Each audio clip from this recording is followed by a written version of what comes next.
महमदवाडी हा पुण्यातला एक भाग। याच पुण्यामध्ये 16 वर्षांची एक मुलगी आयसिस या आंतरराष्ट्रीय अतिरेकी संघटनेच्या जाळ्यात सापडली। पुण्यातली ही मुलगी सुसाइड बॉम्बर व्हायला निघालेली होती। तपास यंत्रणांनी समुपदेशन केलं आणि तिचं पुनर्वसन केलं। आता मुंबईतल्या तरुणांची पण नावं पुढे येत आहेत। पण या आधीच मुंबई जवळच्या कल्याणचे काही तरुण जे आहेत ते इसिसमध्ये गेलेले होते। पुण्याचं नाव हे आता इसिसच्या नकाशावर येत आहे। पुण्यातल्या या महमदवाडी परिसरातल्या मोहसिन नावाच्या इंजिनियरची दंगलीमध्ये हत्या झालेली होती आणि त्यानंतर पुण्यातल्या काही वस्त्यांमध्ये खदखद दिसून येते। काय आहे तिथल्या तरुणांचं म्हणणं, ते कुणी ऐकून घेतलंय का आतापर्यंत, किंवा नेमकं कोण ऐकून घेणार आहे? त्यांच्यातलीच एक मुलगी का बळी पडली इसिसच्या प्रचाराला, बघूयात हा एक स्पेशल रिपोर्ट।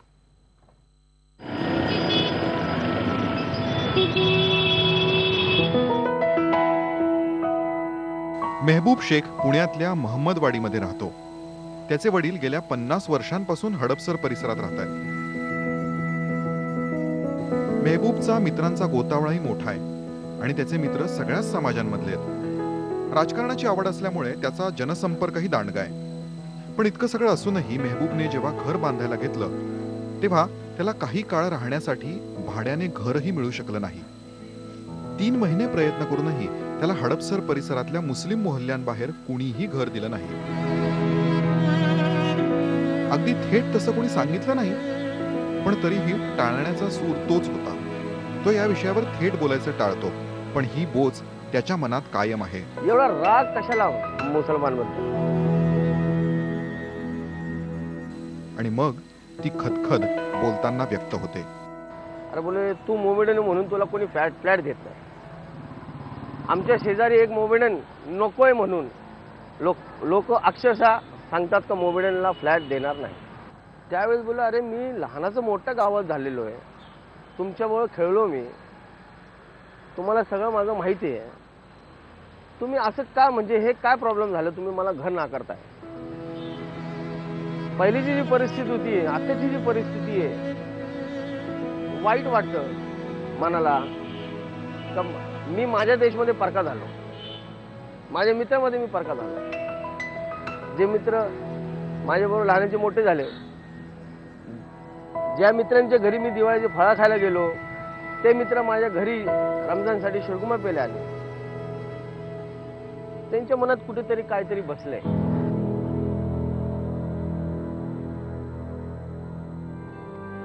ज्या मोहल्ल्यात मेहबूब राहतो त्याच मोहल्ल्यात मोहसिन शेखही राहत होता। सोलापूरहून आलेला मोहसिन भविष्य घडवण्यासाठी पुण्यात आला होता।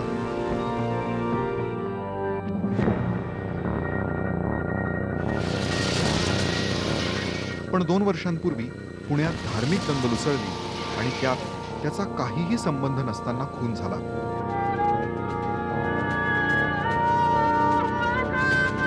त्यावेळी मोहसिन मेसमध्ये जेवण करून घरी परतत होता।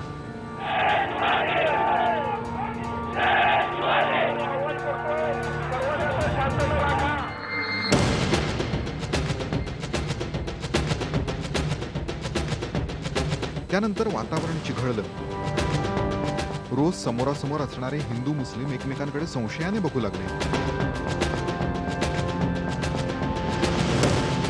केवळ मुस्लिम असल्यामुळे एका तरुणाचा खून झाल्याचा राग आजही अनेक तरुणांच्या मनात आहे। यातले काही तरुण तर मोहसिनला मारणाऱ्या संघटनेच्या लोकांनाही भेटायला गेले, पण मोहसिनला का मारलं या प्रश्नाचं उत्तर त्यांना आजही मिळालं नाहीये। आतापर्यंत मला हेच कळलं नाही की बिचारे मोहसिन शेखची हत्या त्यांनी केली का, मला ते समजलं नाही, अजूनही समजलं नाही की नक्की वाद काय। त्यानंतर मी त्यांच्याशी बोलण्याचा प्रयत्न केला की बाबा नक्की प्रॉब्लेम कुठं क्रिएट होतोय, की मोहसिन म्हणजे इथपर्यंत जायचं ह्या लेवलला की डायरेक्ट हत्या, हे चुकीची घटना आहे। कोणाचीही असू द्या, मुस्लिमने हिंदूची करू द्या किंवा हिंदूने मुस्लिमची करू द्या, ही चुकीची घटना आहे, हे झालंच नाही पाहिजे पहिली गोष्ट। मग मी त्यांना विचारायचा प्रयत्न केला, पण ते काय माझ्या कॉन्टॅक्टमध्ये कुठनंही आले नाही, कारण ते भेटतच नव्हते कोणाशी। जावेद, मेहबूब यांना परिस्थितीची बऱ्यापैकी जाण आहे। समाजात दंगलींसारख्या गोष्टी का घडतात किंवा खरं तर का घडवल्या जातात, कुणाकडून घडवल्या जातात याचं त्यांना भान आहे। पण हे भान सगळ्या तरुणांमध्ये असेलच असं नाही। तणावाच्या घटना या मुलांच्या मनात असंतोष तयार करतात। झालेल्या अन्यायाचं कारण आपला धर्म आहे असं मग त्यांच्या मनावर बिंबवलं जातं। असंतोषाची खदखद व्हायला वेळ लागत नाही। अशा तरुणांचा गैरफायदा घ्यायला अतिरेकी संघटना टपूनच बसल्या असतात। त्यातूनच पुण्यातल्या अल्पवयीन तरुणीसारखी मुलं मुली आयसिसकडे ओढले जातात। ज्याचे वय जे मॅच्युअर्ड नसतात 16-17 वर्षाचे, त्यांच्या डोक्यात की बाबा नाही आता त्यांनी असं केलं तर आपण असं काहीतरी केलं पाहिजे की नाही बाबा त्यांना रिप्लाय दिला पाहिजे। पण त्यावेळीच आम्हाला एवढा प्रॉब्लेम क्रिएट झाला, अक्षरशः आम्ही प्रत्येक घरात जाऊन बसून त्यांना हे त्यांचे ब्रेन वॉश केले की बाबा त्यांनी तसं केलं तर आपण हे करणं चुकीचं आहे। त्यांनी ते केलं, त्यांना ते शासन 100% ते होणार। आणि त्यावेळीच आम्हाला पोलीस डिपार्टमेंटनी भरपूर मदत केली। त्यांनी मध्ये येऊन अक्षरशः जी दंगल घडणार होती ती त्यांनी थांबवली।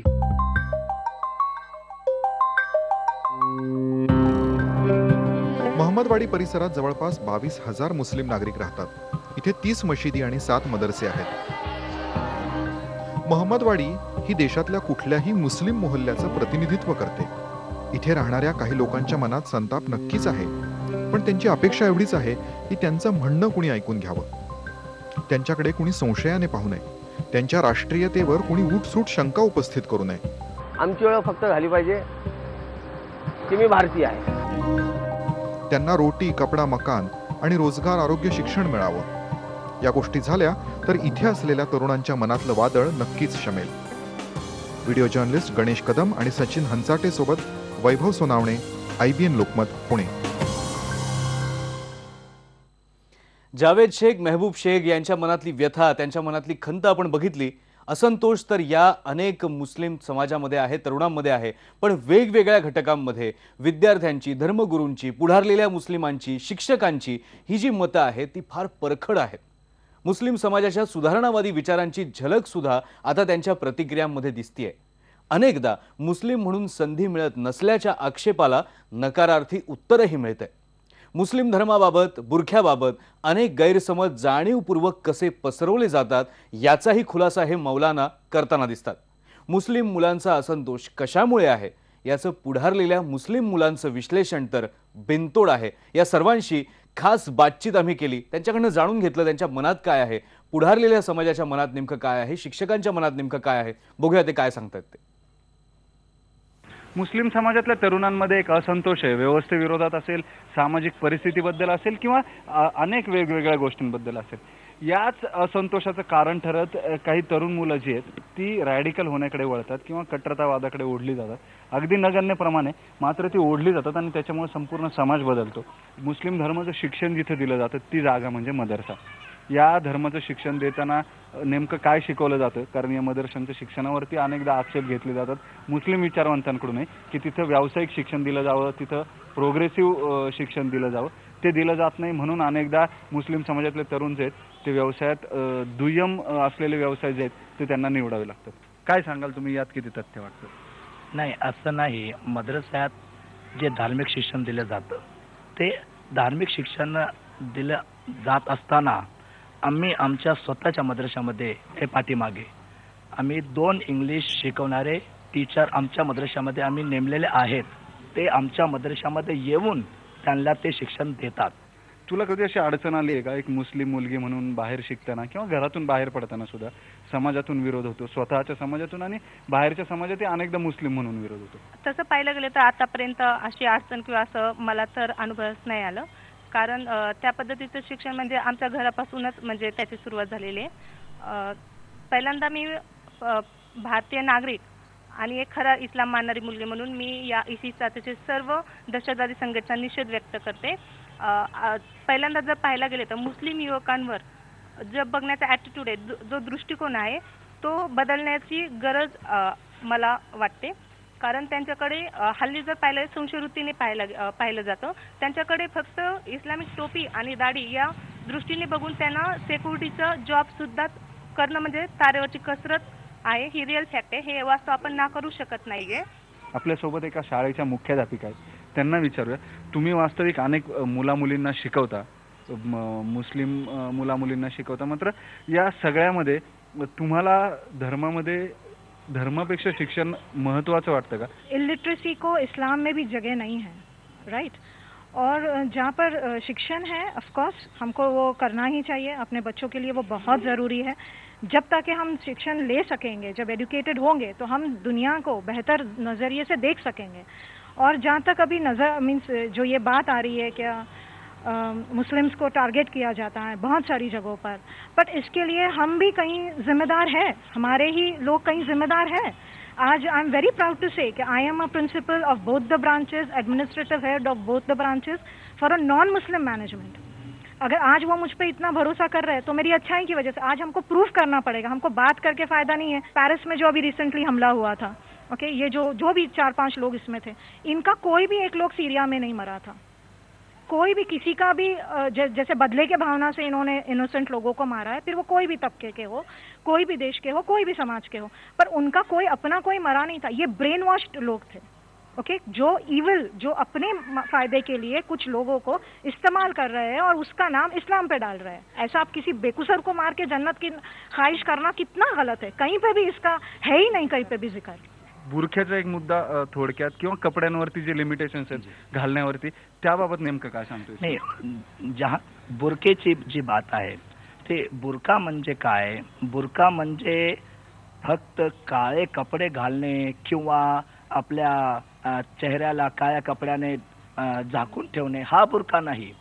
इस्लामने जो बुरका सांगितलेला आहे तो आपली दृष्टी आणि आपली नियत हे दोन्ही साफ राखणे हा इस्लामचा मुद्दा आहे। मौलाना आझादांनी सर सय्यद अहमद खानांनी जे कुराण दिले त्याची तफसीर होणं, त्याचं भाषांतर होणं, त्याचं अनुवाद होणं मराठी भाषेत, हिंदी भाषेत किंवा तमाम भारतीय भाषेत हे अतिशय गरजेचं आहे, ही प्राथमिक गरज आहे।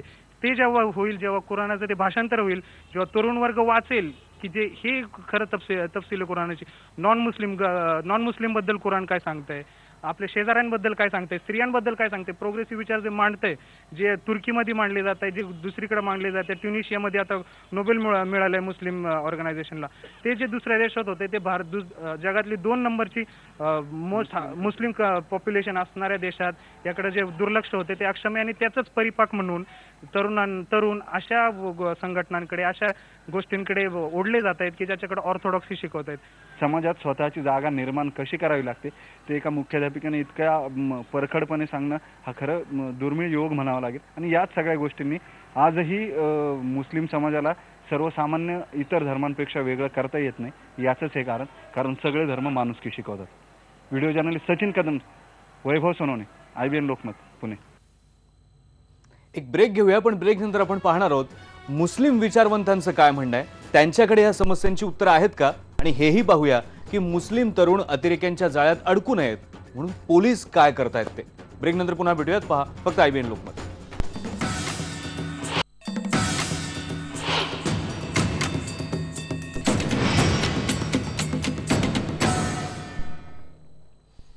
चांगली शिकली सवरलेली मुस्लिम वस्त्यांमधली मुलं ISIS सारख्या आंतरराष्ट्रीय अतिरेकी संघटनेकडे ओढली जात आहेत, आणि मग जेव्हा पुण्यासारख्या शहरात हे घडतं त्यावेळी त्याच्या घरच्यांना सुद्धा दूषणं दिली जातात की पालकांचं लक्ष नव्हतं, पालकांनी लक्ष द्यायला हवं होतं, पण हे सगळं का घडलं, असे विचार त्या तरुणांच्या मनात का आले याचा सुद्धा विचार व्हायला हवा। मुस्लिम समाजातल्या अनेक तरुणांच्या मनात अनेक कारणांमुळे असंतोष आहे, त्याला सामाजिक, राजकीय, आंतरराष्ट्रीय अशा बाजू आहेत। जगभरात ज्या घटना घडत असतात त्या आता एका क्लिकच्या अंतरावर आल्यात, त्या पाहून, त्या वाचून अनेकदा मुस्लिम तरुणांमध्ये असंतोष वाढतो, आणि त्यामुळे सुद्धा ते कट्टरपंथीयांकडे किंवा या अशा ISIS सारख्या अतिरेकी संघटनांकडे आकर्षित होतात। मुस्लिम धर्माच्या चिकित्सेचं काम करणारे जे विचारवंत आहेत या सगळ्या मुद्द्यांचे अनेक पैलू सांगतात। मुस्लिम धर्माच्या कालबाह्य गोष्टींवर आसूड ओढायचं काम या मंडळींनी केलंय, लिखाणातून केलंय, विचारांमधून केलंय, व्याख्यानांमधून केलंय। त्यांना नेमकं आत्ताच्या परिस्थितीबद्दल काय वाटतंय ते सुद्धा आम्ही जाणून घेतलं। एखादी समस्या उफाळून आली की तिला आधी दाबून ठेवण्याकडे अनेकांचा कल असतो। ही समस्या मुळात निर्माण कशामुळे झाली याचा विचार प्रत्येक वेळी होतोच असं नाही। मुस्लिम तरुणांना अनेक संधी तितक्या सहज मिळत नाहीत जितक्या इतरांना मिळतात, त्यामुळे व्यवस्थेविरुद्ध राग मूळ धरू लागतो। अशा तरुणांच्या विचारांना योग्य दिशा मिळाली नाही तर त्यांच्या मनात असंतोष निर्माण होतो। या असंतोषाच्या मुळावर घाव करायचा असेल तर या नाराज तरुणांशी आधी संवाद प्रस्थापित करायला हवा असं अनवर राजन सांगतात. दोन्हीकडचे दहशतवाद थांबवायचे असेल तर वेगळ्या जाती धर्मामधल्या लोकांच्या मधला संवाद वाढवणं, जाती व्यवस्था पूर्णपणे नष्ट करणं आणि विशेषतः शिक्षण, शाळा, वर्गवारीमधून देखील जी एक विभक्त होण्याची भावना आहे, या सगळ्या गोष्टी कुठेतरी थांबल्या पाहिजेत.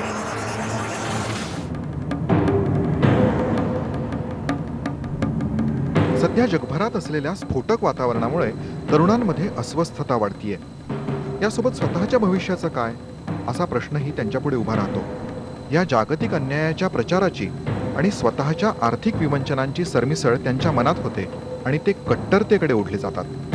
आता न्याय मिळवायचा असेल तर आपल्याला आपल्या पद्धतीने मिळवला पाहिजे असं वाटायला लागतं ना. अशा वेळेला मग त्यांना पुनरुज्जीवनवादी संघटना किंवा धर्माचं राजकारण करणाऱ्या संघटना त्यांना ओढून घेत असतात. कट्टरतावादापासून आपल्या मुलांना मुलींना वाचवायचं असेल तर सर्व थरावरचे प्रयत्न व्हायला पाहिजे. या आत्ता जी पुण्यामध्ये मुलगी पकडली आणि जिचं काउन्सिलिंग झालं तर ते एका ठिकाणी जे आलेले ते माझ्या दृष्टीने खूप महत्त्वाचं वाटतं की आई वडील तिला समजवायचा प्रयत्न करत होते आणि ती आई वडिलांच्या विरोधात देखील बोलत होती.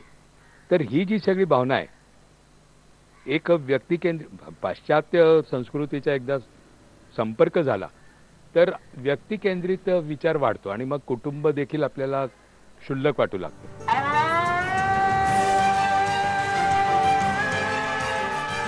मुस्लिमांना भारतीय नागरिक म्हणून वागणूक मिळण्याआधी मुस्लिम म्हणून वागणूक मिळते असं सय्यद भाईंना वाटतं. राज्यघटना नागरिकत्व समोर ठेवते, पण प्रत्यक्षातला कारभार हा धर्माच्या आधारावर होतो आणि त्यामुळेच धर्माच्या भिंती उभ्या राहतात, याचा त्यांना खेद वाटतो. राज्यघटनेने आधी तुमचं माणूस म्हणून विचार केलेला आहे, मुसलमान किंवा हिंदू म्हणून केलेला नाही. पण याचं उलट काय होतंय की सार्वजनिक जीवनात दोन्हीकडची समाजाची माणसं, कुठल्याही धर्माची, आधी माणसाला धर्माच्या नावानेच ओळखले जातात. त्या देशाचे नागरिक म्हणून मुसलमानाची किंवा हिंदूची ओळख झाली पाहिजे. धर्मावर जातीवर गेले की विभागणी झालीच तुमची ते. आणि 47 जे घडले तर त्यानं तर वारंवार पुढे त्या गोष्टी परत मुसलमानच्या नावाने इस्लामच्या नावाने पाळणी होईल का, ती होणार नाही. आम्हाला सतत देशप्रेम सिद्ध करावं लागतं अशी खंतही मुस्लिम तरुण व्यक्त करतात. हे चुकीचंच आहे, पण सर्व मुस्लिमांना देशाच्या मुख्य प्रवाहात मिसळायचं असेल तर त्यासाठी त्यांना स्वतःच्या धर्माधिष्ठित सामाजिक वर्तनाबद्दल पुनर्विचार नक्कीच करावा लागणार आहे. आणि आमच्यावर नेहमीच अन्याय होतो या नकारात्मक विचारचक्रातूनही बाहेर पडावं लागणार आहे. आणि हे काम समाजातल्या धुरीणांनाच करावं लागेल. वैभव सोनावणे, IBN लोकमत, पुणे. अनेकांना वाटतं की पोलीस हे फक्त गुन्हेगारांना पकडण्याचं काम करतात, पण मुळात कोणी गुन्हेगार होऊच नये यासाठी सुद्धा हल्ली पोलीस मोठ्या प्रमाणावर काम करतात. आता पुण्यासारख्या शहरामध्ये काही उदाहरणं जी आपण बघितली की ISIS सारख्या अतिरेकी संघटनेकडे आकर्षित होणारी ही मुलं, त्यांना जर आपण तिथेच रोखलं, त्यांचं तिथे ब्रेन वॉश केलं तर हे काम, जसं मगाशी जावेद शेख यांनी सांगितलं की ते काम पोलीस सुद्धा आता करायला लागलेत. कडव्या मूलतत्ववादी विचारांकडे जात असलेल्या तरुणांना परावृत्त करून त्यांना मुख्य प्रवाहात आणण्याची मोहीम ATSनं सुरू केली. ATSचं काम आहे अँटी टेररिस्ट स्क्वॉड, म्हणजे दहशतवाद विरोधी पथक. पण दहशतवाद जर समूळ उच्चाटन त्याचं करायचं असेल तर दहशतवादाकडे आकृष्ट होणारे जे तरुण आहेत त्यांना रोखणं हे सुद्धा एक महत्त्वाचं काम त्यांनी हातात घेतलंय. सोशल मीडियाद्वारे ISISच्या जाळ्यात अडकलेल्या मुलीला पुणे ATSनं बाहेर काढलंय. या वाट भटकलेल्या तरुणांना सहिष्णू बनवण्यासाठी पोलिसांनी डिरॅडिकलायझेशन कार्यक्रम सुद्धा सुरू केलेत. बघूया हा नेमका सगळा काय प्रकार आहे.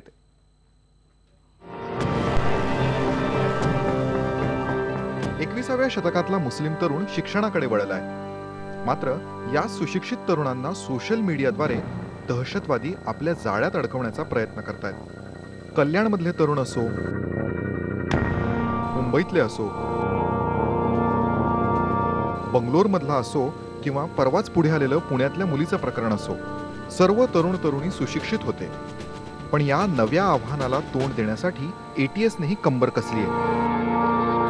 तरुणांच्या मनातल्या कट्टर विचारांना बाहेर काढण्याच्या प्रक्रियेला डिरॅडिकलायझेशन असं म्हणतात आणि हाच कार्यक्रम आता त्यांनी सुरू केलाय. रॅडिकलाइज झालेले मुलं असतील किंवा मुली असतील, यांना त्यातून बाहेर काढण्यासाठी किंवा परावृत्त करण्यासाठी प्रयत्न करण्यासाठी आम्ही काय आमच्या उपाययोजना तयार केलेल्या आहेत. खरं तर हे रॅडिकलायझेशन जर झालेलं असेल तर डिरॅडिकलायझेशन आपण करू शकतो. डिरॅडिकलायझेशन जे आहे ती काही चुकीच्या मार्गावरती जाण्याच्या तयारीत आहेत किंवा जसं आता आपण बघितलं की एक अल्पवयीन मुलगी आता नुकतीच आपण त्यातनं बाहेर काढायचा प्रयत्न सुरू केलेला आहे, बऱ्यापैकी ती त्यातून बाहेर आलेली आहे. असे जे आपण काही जे काय अशा प्रकारचे जर केसेस आपल्याकडे आले किंवा अशा प्रकारचे काही इन्फॉर्मेशन आले तर आपण ते डिरॅडिकलायझेशन त्याला म्हणणार आहे. मुस्लिम समाजाला विश्वासात घेऊन ATS सर्व कामं करतेय. अँटी रॅडिकलायझेशन म्हणजेच मूलतत्ववादाच्या विरोधात समाजात जागृती निर्माण केली जाते. वेगवेगळ्या कॉलेजेसमध्ये जाऊन लेक्चर घेणं, काही मदरसांचे मुख्य असतील किंवा मस्जिदचे मुख्य असतील त्यांना या ठिकाणी बोलवणं आणि त्यांच्याशी मिटिंग साधून तरुण वर्गाशी जेवढ्यात जास्तीत जास्त संपर्क होईल यासाठी जो आम्ही प्रयत्न करणार आहोत तो अँटी रॅडिकलायझेशनसाठी आम्ही प्रयत्न करणार आहोत. सोशल मीडियावर आजचे तरुण मोठ्या प्रमाणात वेळ घालवतात. अशा वेळी पालकांनीही मुलांकडे लक्ष देण्याची गरज आहे.